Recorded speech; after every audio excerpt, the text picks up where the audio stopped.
Okay, so I guess we'll move to topic 2, which is really the beginning of DaebakCast episode 135, but I won't do my whole intro because it was kind of there in the audio version. And if you're coming into this and you think this is part 1, there was kind of like a prequel to this that was LunaCast, which we put out recently. So if you're watching on YouTube in parts, go check that out if you want to know how Luna did at KCON.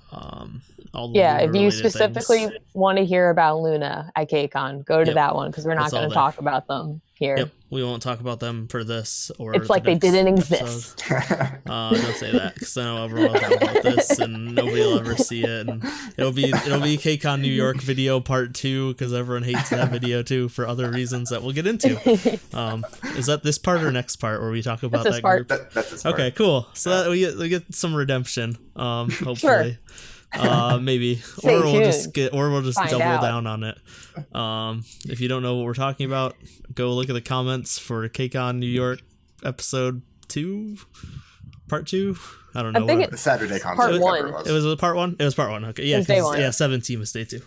Yeah. Go look at the comments for KCON New York Saturday part 1 because those were fun. Okay, so now we'll get into topic 1, which is KCON LA 2019 part 1. So we're going to talk about Saturday. Like I said, if you want to hear about rookies, they did talk about ATEEZ and AB6 a little bit during the Luna cast because they went to rookies. So what happened Saturday? You guys kind of already went over what you did at the convention. It was all Luna. Yeah, convention was all Luna stuff. We can just talk about, since we did both New York and LA this year, Yeah, can you can kind of talk compare. about the difference between the two. So LA, they've done it there for a while now, that I think they've got it kind of, down, except for the whole, checking in thing, which talked about that in the Luna cast one. So you can hear our rant about that, I guess. The actual convention layout is so much better. So I think I really hated the New York one because it was like blasting music everywhere. It was so crowded. All the freebies, you had to stand in line for so long. Whereas with this one, everything was just crowded in general in New York. You had to pass through lines to get to just walking. It was a nightmare. Yeah. Whereas here, it was so spaced out. It never felt cramped. Yeah. Getting freebies was not difficult. We went to the McDonald's thing, not sponsored, and they were giving me fries and a little McFlurry cup, and it was the easiest thing because they were just passing it out and you just walk through, you're never stopping. It was so nice. And I think there were other freebie stuff they did, I don't know. And it was little tea things and that kind of stuff. Oh yeah, the tea, that was also so easy to get. Everything was so nice. It was just it was so much better than the New York convention layout. And and you could just see groups everywhere. When I went to McDonald's the second time, there's N Flying was just right there. I was like, oh, cool. It was nice. That was pretty much the convention. Except we didn't do too much besides Luna stuff that day. Concert. So we talked about briefly. The LA concert's a center stage and you're all around it. Which sounds like it'd be worse because you're not getting a front performance the whole time. Yeah. But we learned this, especially day 2, that it's just so much better because you're so much closer. Oh my God. It's amazing how close you get. So we were on the front part of it day 1. And so it was cool. We got more performances faced towards us. They try to split it up where they do one song the other way, then the next one the other way. Then they did half of it the one way, half flipped.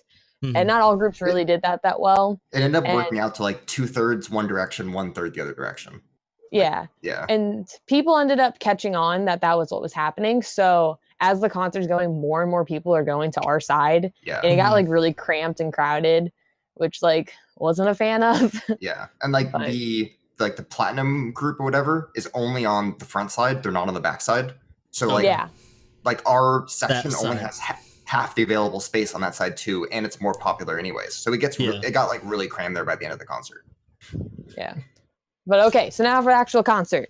So the cover we didn't talk about in the last part was ATEEZ did a cover of Block B's Very Good, I believe that's what it's called. Yeah. Which that was a surprise. That was not a song. They started out with that? Like that was that was like the first song of the concert. Opening song. Nice. And it was that was a song I just like never would have expected to have a cover of, and ATEEZ I think is a good fit for it. I was gonna say ATEEZ definitely fits Block B style. Like they definitely have similar styles and stuff. So it was a good performance. Yeah.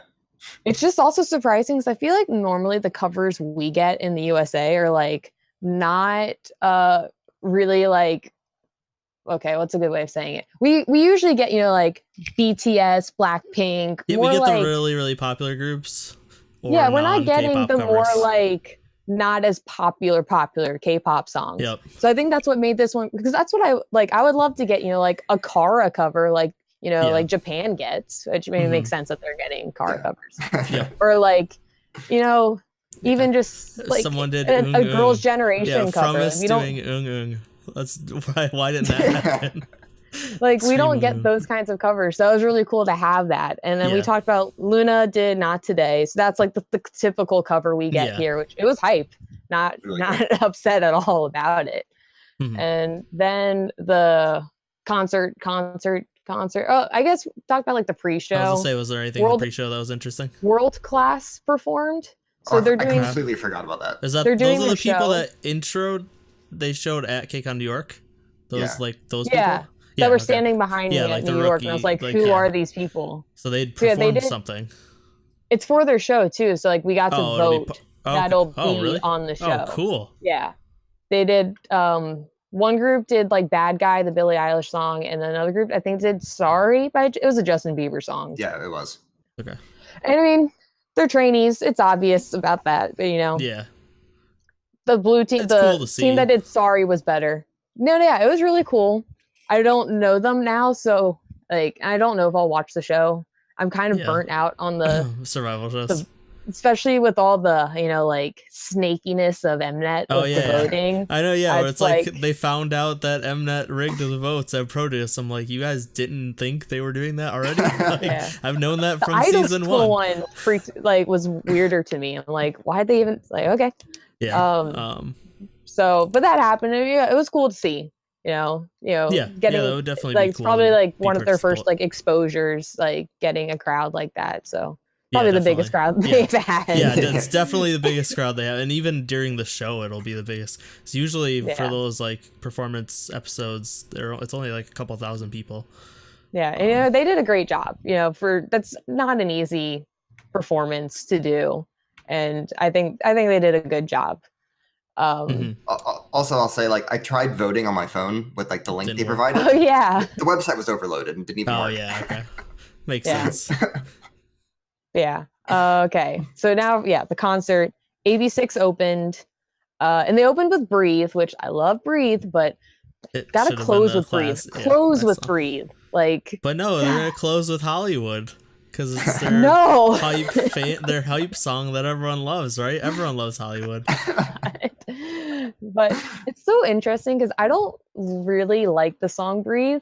But whenever I've seen it live, I love it. You love it? Like, okay. See, I really like that song. It's so good live. It just like hits in a way that I just don't get from Spotify or on the music video. Yeah. Mm-hmm. But Woojin was in the chair again. Although he popped out right in front of us, so that was really cool. Oh yeah. He just like was right there, like in the little jutted out part, and he was hype. So that was kind of cool. And then he went back to his chair after that. Okay, so he was standing. He just kind of like he like walked around on stage too. Okay, so he's getting better. Just not well enough to do choreo. Dance. Yeah. Then they did the Shining Stars song again that they did. It's the same 3 songs from Rookies. Yeah. Okay. And Shining Stars isn't bad. It's a slower song.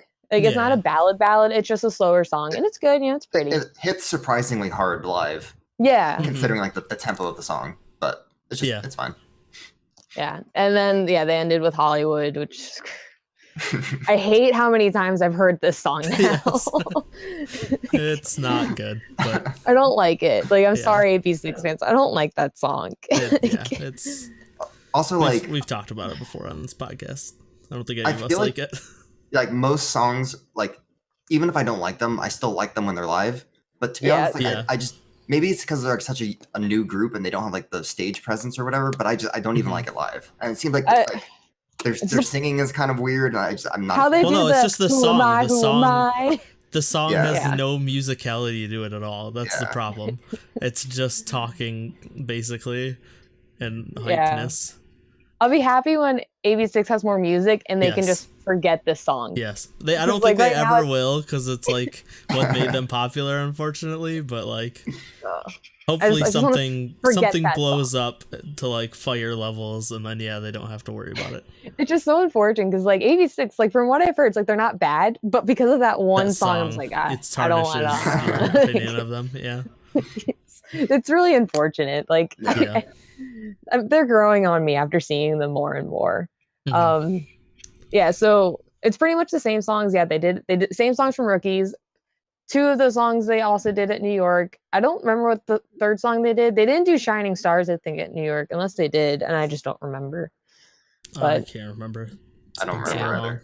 I don't know their discography. There are 5 songs on. Yeah, I was gonna say they're one album. Okay, and then after that we got a special stage. I think it was right after that. It was Chaewon and Yuri from IZ*ONE. Yep. They did a duet. It was I figured out the song "Love Will Show You Everything" by Jennifer Love Hewitt. Why that song? I don't know. It was kind of weird. I don't know. Was it? It was kind of a weird choice. Oh, just the choice. Both the cover songs, like the songs from the next night too, is like the weirdest choices to me. But it's kind of just like a weird pacing through like that type of song. A ballad right after. Especially if it came right after Hollywood. That's why these you got.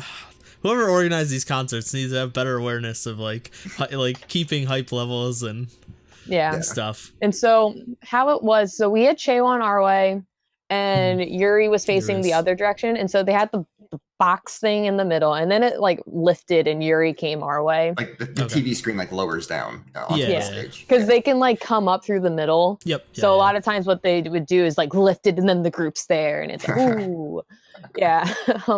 Yuri's voice live is incredible. Like, I wish I got to hear her do a ballad. Quite hear it as much in the IZ*ONE songs, but hearing her do a duet where she really gets to sing. And I mean, Chaewon did great too. Like Chaewon is a great singer, but Yuri is a main vocalist. Like it is crazy how like she has such a good like tone and like I don't know. Her voice is so unique. She's so good. I was so happy she made the group. Yeah, definitely. But I remember I was blown away by her voice. After that was Momoland, who I kept forgetting was there the whole weekend. I think it's Baron's turn to talk. No, it was really weird Momoland because there's like a third of the group is missing. So I was gonna say, so it's like Momoland's there, but like it's like a different group almost. It's almost as weird as like Mamamoo next. Yeah. So who was missing? Because I can't remember their names now. I don't know their names though. I know Youngwoo, right? Youngwoo's missing. Was it Daisy or Nancy or Jane? Daisy's been gone for like a year because of a dating scandal. And then Daisy missed the last comeback too. Is it Taeha who's the other one missing? Yeah. Okay. Are the other two just like sick or something? Unknown? Well, Youngwoo has panic disorder. She came out about that, but it sounds like she's getting better, or she's gonna be doing like a drama thing soon. So it sounds like she's kind of getting back into it right now. And I don't know about Taeha at all. I don't follow Momoland. I don't know, but come on, Baron, they're your group. I'm gonna say like I really enjoy their performances. You like their music, but you don't know much about the group itself. Like the songs, I really only like these 3 songs of theirs. I didn't they just did the 3? Oh, right? It's the songs you would think. Yeah, they opened up with "I'm So Hot," and then they did "Boom Boom," and then they did "Bam."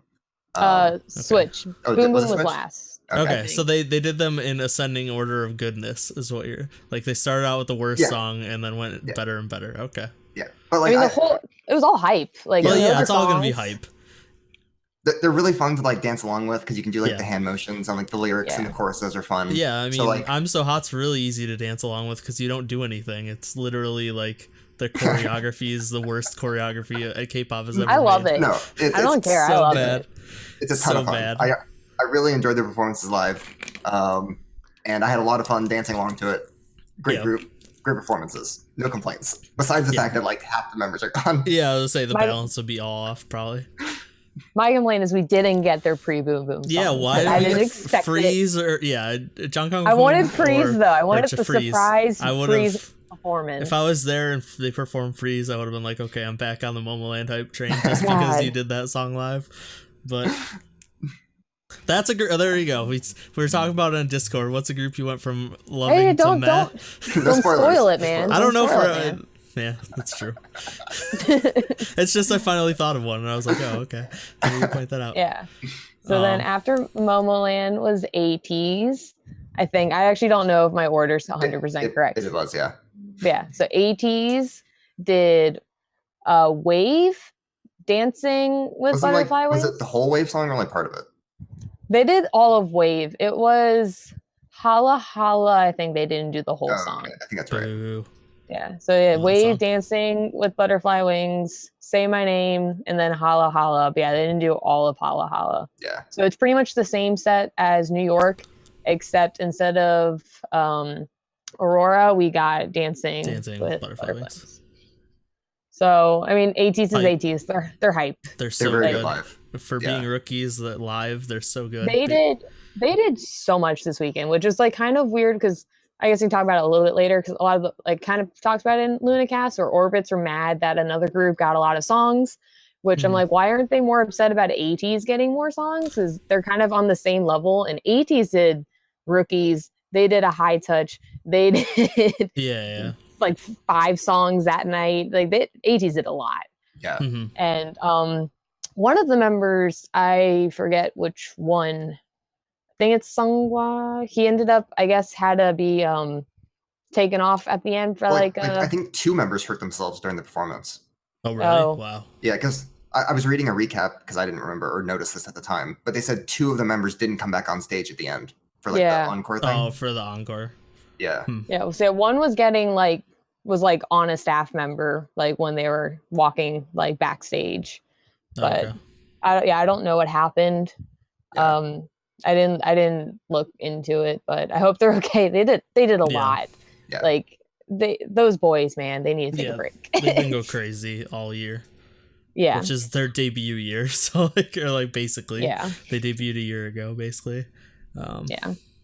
And Say My Name is just incredible live. Oh, yeah. Say My Name so hype. It's like the only song I really care about. Like I love ATEEZ, but like Say My Name is like one of the best songs of the year to me. So it's like I could hear that song live every day. Like I just love that song. I love the song and it's even better live. It's one of the best live performances, I think. It's just so hype. So then after ATEEZ was Luna, talked about it in the LunaCast. Go check out LunaCast episode 5-ish ? Yeah. If you're on YouTube. If you're audio listener, you've already heard it. Then after Luna was SF9. So SF9 did RPM. I was in the bathroom with this, so I didn't really see this. I missed the long. They did a lot of talking. And when I mean a lot of talking, I mean like a lot of talking. I don't know what they were doing, but like the balance was definitely kind of weird for them. So, yeah, I have like my theory behind all this. They didn't do that much talking during New York, right? No. Oh, so they were covering for One Us probably then. Yes. Oh, I didn't think about that. So a lot of talking, and I think they added an extra song too. Yeah. So they did RPM, all that talking, Oh Sole Mio, Now or Never, and Play Hard. It's the exact same thing they did in New York, which is why I think they added. Yeah, I think they added one of these for songs. This concert, so usually you do a little bit less. I'm guessing they added Play Hard, but I actually don't know because they didn't really perform Play Hard. They were just like running around the edges. Yeah, it's one of those songs. Yeah. And kind of like how at New York, EST did. Well, I don't know if they did it here, but did Pick Me, like Diana. They did, yeah. They did, yeah. Well, I guess we'll get to that though. Yeah. Yeah. And this was the group a lot of the Orbits were mad about because they're like, why did SF9 get all these all these songs? And it's like, okay, one, SF9 is an older group, it makes more sense. And I mean, they just did the same stuff they did in New York to perform. Yeah, like they did the whole. Yeah, and it was obviously to kind of make up for, One Us not being there. Even like Everglow, because Everglow was supposed to come but they knew well in advance that Everglow wasn't gonna come. I was mostly just disappointed with because I mean, a lot of the groups who came to LA were also at New York. I was really disappointed how almost all of them just did the same thing. No, I knew.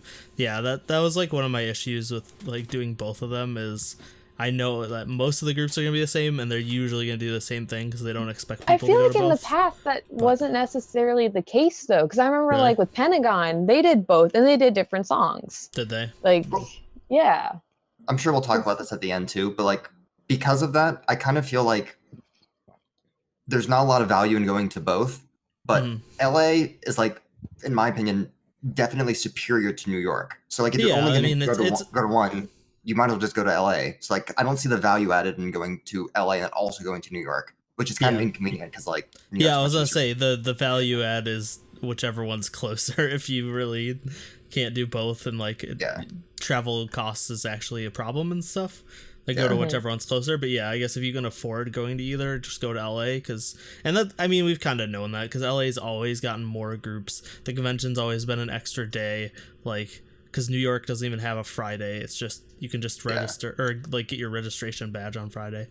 So it's like that's kind of, but I always thought that the groups that are the same would have done the same music. So I guess that wasn't the case previously though. Yeah, I mean they kind of do, but kind of don't.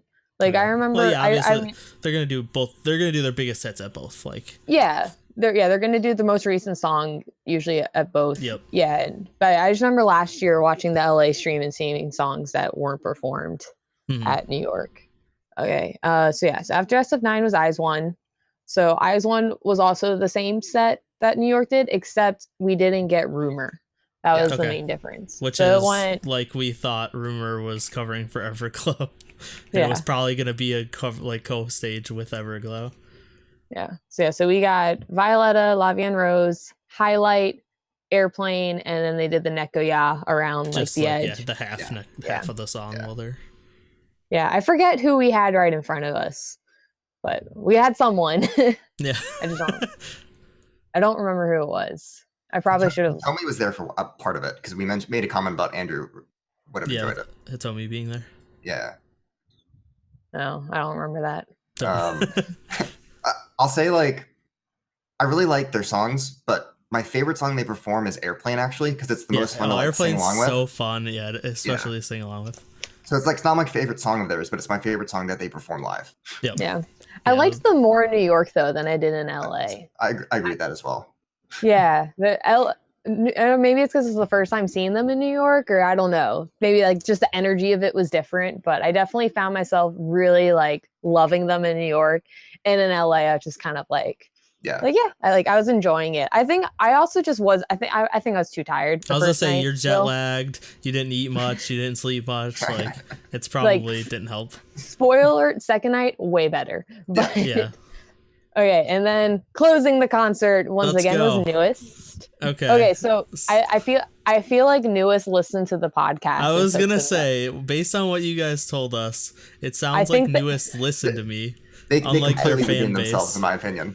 they changed the order of the songs. Yeah. I don't think I have the order right or the songs right. I was going off of memory. I think they opened with Deja Vu. They did, yeah. Which I took me because I didn't realize what it was at first. Well, it took me like 10 seconds to realize so I guess I should preface this. I'm not a huge Newest fan. Mm-hmm. And I was also one of those people who saw them in New York and I wasn't too thrilled about them. It just wasn't a way to end a concert to me. And so I kind of was already checked out. When they performed, I'm like, we get to do this again. And then all of a sudden I was just like, holy shit, this is Deja Vu.